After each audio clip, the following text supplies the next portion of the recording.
صلى الله على محمد صلى الله عليه وسلم صلى الله على محمد صلى الله عليه وسلم صلى الله على محمد بسم الله الرحمن الرحيم. عن أنس رضي الله تعالى عنه عن النبي صلى الله عليه وسلم قال: آية الإيمان حب الأنصار وآية النفاق بغض الأنصار. ஹதீஸை ஹஜ்ரத் அனஸ் ரலியல்லாஹு தஆலா அறிவிக்கிறார்கள். அனி நபி ஸல்லல்லாஹு அலைஹி வஸல்லம் قال: நபிகள் பெருமானார் ஸல்லல்லாஹு அலைஹி வஸல்லம் கூறினார்கள், ஆயத்துல் ஈமானி, ஈமானுடைய அடையாளங்களிலே உள்ளதுதான் ஹுப்புல் அன்சாரி, அன்சாரி சஹாபாக்களை, மதீனாவை சொந்தமாக்கி கொண்டிருக்கக்கூடிய அன்சாரி சஹாபாக்கள் இருக்கிறார்களே, இவர்களை நேசிப்பது என்பது, அவர் மீது பிரியம் வைப்பது என்பது, இது ஈமானுடைய அடையாளத்தை சார்ந்தது என்று ரசூல் ஸல்லல்லாஹு அலைஹி வஸல்லம் கூறினார்கள். வாயத்து நிஃபாகி, உள்ளத்திலே முனாஃபிக்தனம் இருக்கிறது, நயவஞ்சகத்தனம் இருக்கிறது என்பதற்கான அடையாளம் தான் புகுதுல் அன்சார், அன்சாரிகளை கோபப்படுவது என்று நபிகள் பெருமானார் ஸல்லல்லாஹு அலைஹி வஸல்லம் கூறினார்கள். எனவே ஈமான் கொண்ட ஒவ்வொருத்தரும் அன்சாரி சஹாபாக்களை அவர்கள் நேசிப்பார்கள் என்று பெருமானார் ஸல்லல்லாஹு அலைஹி வஸல்லம் கூறினார்கள். யார் அன்சாரி சஹாபாக்களை நேசம் கொள்ளவில்லையோ, அல்லது யாருடைய உள்ளத்திலே நிஃபாகுத்தனம் இருக்கிறதோ, அவர்தான் அன்சாரிகளை வெறுப்பார்கள் என்று ரசூல் ஸல்லல்லாஹு அலைஹி வஸல்லம் கூறினார்கள். இந்த ஹதீஸ்ல நாம் தெரிய வேண்டிய முக்கியமான நிறைய செய்திகள் இருக்கிறது. பொதுவாக அன்சாரி சஹாபாக்கள் உலக வரலாற்றிலே அன்சாரி சஹாபாக்களை போன்ற ஒரு தாராளமான எண்ணமுடையவர்கள் வரலாற்றில் இதுவரை யாரும் தோன்றியதே இல்லை. காரணம் என்று சொன்னால், அந்த அன்சாரி சஹாபாக்களுக்கு முன்னாலே எத்தனை நபிமார்கள் வந்தார்களோ, அவர்களை எந்த ஒரு கூட்டத்தாரிலேயுமே இது மாதிரியான ஒரு உள்ளம் படைத்தவர்கள் யாரும் இல்லை. நபி ஸல்லல்லாஹு அலைஹி வஸல்லம் சொன்னார்கள், அல் அன்சார் குல்லுஹும் ஸஹீயுன், ஒட்டுமொத்த மதீனாவிலே வாழக்கூடிய அன்சாரிகள் அனைவர்களுமே அவர்கள் கொடைவள்ளல்கள். லா பஹீல ஃபீஹிம் அஹதுன், அதிலே ஒருத்தர் கூட கஞ்சத்தனம் உடையவர் இல்லை என்று நபிகள் நாயகம் ஸல்லல்லாஹு அலைஹி வஸல்லம் சொன்னார்கள். பொதுவாக ஒரு ஊரில் ஒரு 10 பேர் கொடைவள்ளலா இருப்பாங்க, அல்லது ஒரு 20 பேர் அப்படி இருப்பாங்க, அல்லது அவர் கொடைவள்ளலா இருப்பார், அவருடைய மனைவி வேற மாதிரி கருத்தில் இருப்பாங்க. ஆனால் அன்சாரி குடும்பத்திலே உள்ள ஆணு பெண் அடங்களுமே, ஒரு குடும்பத்திலே ஒரு ஆம்பளை ஒரு ஆண் தாராளமாக செலவு செய்யக்கூடியவராக இருப்பார், மனைவி கொஞ்சம் கஞ்சமா இருப்பாங்க. அது மாதிரி தாய் தகப்பன் கொஞ்சம் கஞ்சத்தனமா இருப்பாங்க, பிள்ளைகள் கொஞ்சம் தாராளமாக செலவு செய்யக்கூடிய இருப்பார்கள். இப்படி ஒரு குடும்பத்திலே யாராவது ஒருத்தராவது கொஞ்சம் இறுக்கி பிடிக்கக்கூடியதாக கொஞ்சம் கஞ்சத்தனம் உடையவராக கூட இருப்பார். ஆனால் அன்சாரி சஹாபாக்களை பொறுத்தவரை அவர்களிலே உள்ள ஆண்களும், அவர்களிலே உள்ள பெண்களும், அவர்களிலே உள்ள குழந்தைகளும் அனைவர்களுமே தாராள மனம் படைத்தவர்கள் என்று ஹதீஸில் பார்க்கிறோம். நபி ஸல்லல்லாஹு அலைஹி வஸல்லம் சொன்னார்கள். பெருமானார் ஸல்லல்லாஹு அலைஹி வஸல்லுடைய புகழ் வாய்ந்த சபை அது. அன்று சில விருந்தாளிகள் நபிகள் நாயகம் ஸல்லல்லாஹு அலைஹி வஸல்லுடைய சபைக்கு வருகை தருகிறார்கள். ரசூல் ஸல்லல்லாஹு அலைஹி வஸல்லம் கேட்டாங்க, உங்களில் யாராவது இவங்களை அழைச்சிட்டு போக முடியுமா? உணவு உண்பதற்காக வேண்டி உணவு தருவதற்கு யாராவது உங்களில் தயாரா என்று நபிகள் நாயகம் ஸல்லல்லாஹு அலைஹி வஸல்லம் கேட்டாங்க. எல்லோரும் சஹாபாக்களே சில பேர் அழைச்சிட்டு போயிட்டாங்க. அந்த கூட்டத்தில் அபூ தல்ஹா ரலியல்லாஹு அவர்கள் யார சொல்ல, நான் அவர் அழைச்சிட்டு போறேன்ட்டாங்க. அவர் ஒரு சஹாபி அழைச்சிட்டு தன்னுடைய வீட்டுக்கு போனார்கள். வீட்டுக்கு சென்று பார்த்தால் சாப்பாட்டுக்கு பெருசா ஒன்றும் வழியே இல்லை. இவருடைய பிள்ளைகள் சாப்பிடக்கூடிய வகையிலே தான் உணவு இருக்கிறது. இவர்களுக்கு கூட போதுமான அளவுக்கு உணவு இல்லை. ஆனாலும் இந்த அபூ தல்ஹா ரலியல்லாஹு அவர்களும் அவருடைய மனைவியும் விருந்தாளியை கண்ணியப்படுத்த வேண்டும் என்கிற நல்ல நோக்கத்துல மனைவியிடத்தில் சொல்லி வைத்துக் கொண்டார். இந்த மாதிரியாக விருந்தாளி முதல்ல சாப்பிடட்டும், அவரை சாப்பிடுகிற வேளையிலே நீங்களும் சேர்ந்து உட்காருங்க, சாப்பிடலாம் என்று சொல்வார்களேனால் நம்ம விளக்கு அணைச்சிட்டு நம்ம 2 பேருக்கு முன்னாடி ஒரு தட்டை வைத்துக்கொண்டு சாப்பிடுவதை போன்று ஒரு நடிப்பு காட்டலாம். அதாவது அவர் முழுசா நல்ல விதமா சாப்பிடட்டும், நம்ம சாப்பிடுறது மாதிரி கொஞ்சம் ஆக்ஷன் கொடுக்கலாம் அப்படின்னு தன்னுடைய மனைவிடத்தில் சொல்லி வச்சுட்டார். அவர் அந்த விருந்தாளி அவர் சாப்பிட ஆரம்பிக்கிற வேளையில விளக்கு அணைக்கப்பட்டது. அவர் முழுமையான முறையில் அந்த விருந்தாளி சாப்பிட்டு முடித்தார். இந்த குடும்பத்தில் ஒருத்தருக்கு கூட சாப்பாடு இல்லாமல் போய்விட்டது. அந்த விருந்தாளியை கண்ணியப்படுத்திய திருப்தி இந்த அன்சாரி சஹாபாக்களுடைய அந்த குடும்பத்துக்கு ஏற்பட்டது. மறுநாள் காலையிலே அல்லாஹ் தஆலா குர்ஆனில் வசனத்தை இறக்கினான். வயூசிரூன அலா அன்ஃபுஸிஹிம் வலவ் கான பிஹிம் ஹஸாஸத்துன். தமக்கே தேவையுடைய நிலை இருக்கிற வேளையிலே அவர்கள் பிறர்களுக்கு முற்படுத்துகிறார்கள். என்னை விட அவர் சாப்பிடட்டும், என்னை விட அவருக்கு இது தேவையுடையதாக இருக்கிறது என்று வாழ்க்கையில என்னென்னவெல்லாம் தேவையோ அந்த அனைத்தையும் அன்சாரி பெருமக்கள் அந்த மற்ற சஹாபாக்களுக்கு வழங்கி அழகு பார்த்தவர்கள் தான் அந்த சஹாபாக்கள் என்பதாக திருமறையில் குர்ஆனிலே அல்லாஹ் வசனத்தை இறக்கினான். இந்த வசனம் இறங்கிய பின்னாலே அந்த அபூ துல்ஹா ரலியல்லாஹு அன்ஹு நபி ஸல்லல்லாஹு அலைஹி வஸல்லம் கூப்பிட்டு அவர்களை பாராட்டினார்கள் என்றெல்லாம் ஹதீஸிலே தான் பார்க்கிறோம். இப்படி வாழ்க்கையிலே ரொம்ப பெரிய தியாகம் செய்தவர்கள் தான் அன்சாரி சஹாபாக்கள்.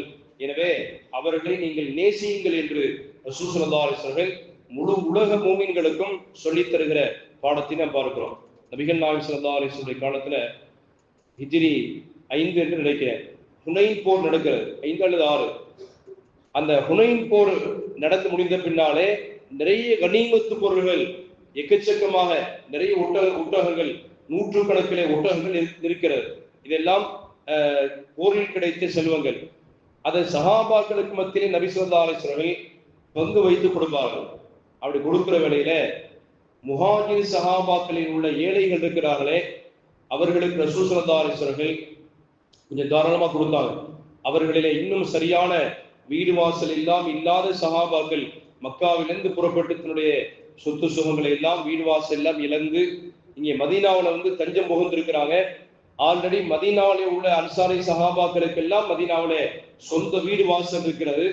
மக்காவிலிருந்து வீடு வாசல்கள் இல்லாமல் ஹிஜ்ரத்து செய்து அந்த சஹாபாக்கள் எல்லாம் மதீனாவுக்கு தஞ்சம் புகுந்திருக்கிறார்கள். பெருமானார் ஸல்லல்லாஹு அலைஹி வஸல்லம் மக்காவிலிருந்து வரக்கூடிய மக்கத்து சஹாபாக்களை எல்லாம் பெருமானார் ஸல்லல்லாஹு அலைஹி வஸல்லம் மதீனாவுடைய ஒவ்வொரு அன்சாரி சஹாபாக்களுடைய வீட்டுல தங்க வச்சாங்க. இவர் உங்களுடைய சகோதரர், இன்று முதல் அவங்க வீட்டை நீங்க தங்கிக் கொள்ளுங்க என்று பெருமானார் ஸல்லல்லாஹு அலைஹி வஸல்லம் ஒவ்வொரு முஹாஜிர் சஹாபாக்களையும் அன்சாரி சஹாபாக்களுடைய ஒவ்வொரு வீடுகளிலே தங்க வைத்திருந்தார்கள். அவங்க அப்படி ஏற்றுக்கொண்டார்கள். என்னுடைய உடன் பிறந்த சகோதரர் என்றே அவர்களை பாவித்தார்கள். தன்னுடைய வீட்டிலே சரிபாதியாக ஸ்கிரீனை போட்டு இந்த பக்கத்துல நீங்க புழங்கிக் கொள்ளுங்கள், மறு திசையிலே நான் புழங்கிக் கொள்கிறோம் என்று அதை பயன்பாட்டு பெற்றிருந்தார்கள் என்பதையெல்லாம் ஹதீஸிலே பார்க்கிறோம். ஆனால் அவர்களை பிற்காலத்திலே கொஞ்சம் சஹாபாக்கள் தீனுல் இஸ்லாத்தை ஏற்றுக்கொண்ட பொழுது அவர்களுடைய வறுமை நிலைமையை பார்த்துட்டு நபி ஸல்லல்லாஹு அலைஹி வஸல்லம் அந்த முஹாஜிர்களுக்கு இப்ப தேவை இருக்கிறது என்கிறதுக்காக வேண்டி அந்த ஹுனைன் போரிலே கிடைத்த அந்த கனிமத்துகளை எல்லாம் அதில் உள்ள முஹாஜிர் சஹாபாக்களுக்கு பெரிய அளவுல நபிகள் நாயகம் ஸல்லல்லாஹு அலைஹி வஸல்லம் அவங்க ஏழ்மை நிலைமையை பார்த்துட்டு பெருமானார் கையில வழங்கினார்கள். இதை பார்த்த அன்சாரி சஹாபாக்களிலே சில இளைஞர்கள் பேசிக் கொண்டாங்க.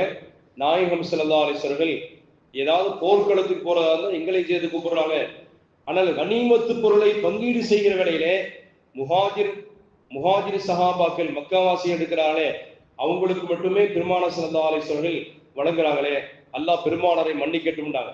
இது எப்படிப்பட்ட வார்த்தை? பெருமானார் ஸல்லல்லாஹு அலைஹி வஸல்லம் இதை விரும்பவே இல்லை. அல்லாஹ்வுடைய தூதர் ஸல்லல்லாஹு அலைஹி வஸல்லம் அவர்களுடைய அந்த பங்கீடு செய்வதை பார்த்து அன்சாரிகளிலே உள்ள சில இளைஞர்கள் குறை பேசினார்கள். நபி ஸல்லல்லாஹு அலைஹி வஸல்லம் வருத்தப்பட்டாங்க. ஒரு கூடாரத்துக்குள்ளாலே ஒரு கூடாரத்தை அடைக்க சொன்னாங்க. ஸல்லல்லாஹு அலைஹி வஸல்லம் முஹாஜிர்கள் அனைவர்களையுமே வெளியே நிறுத்தாட்டி விட்டு ஒட்டுமொத்தமான அன்சாரி சஹாபாக்களை மட்டுமே வேற யாரையும் அதில் அனுமதிக்கவில்லை. ஸல்லல்லாஹு அலைஹி வஸல்லம் அன்சாரி குலத்தை சார்ந்த சஹாபாக்கள் அனைவர்களும் எல்லாரையும் அந்த டெண்டுக்குள்ளாலே கூடாரத்துக்குள்ளாலே உள்ளே வரவழைத்துட்டு, நான் இப்ப எதற்காக வேண்டி முஹாஜிர் சஹாபாக்களுக்கு வழங்கினேன் தெரியுமா?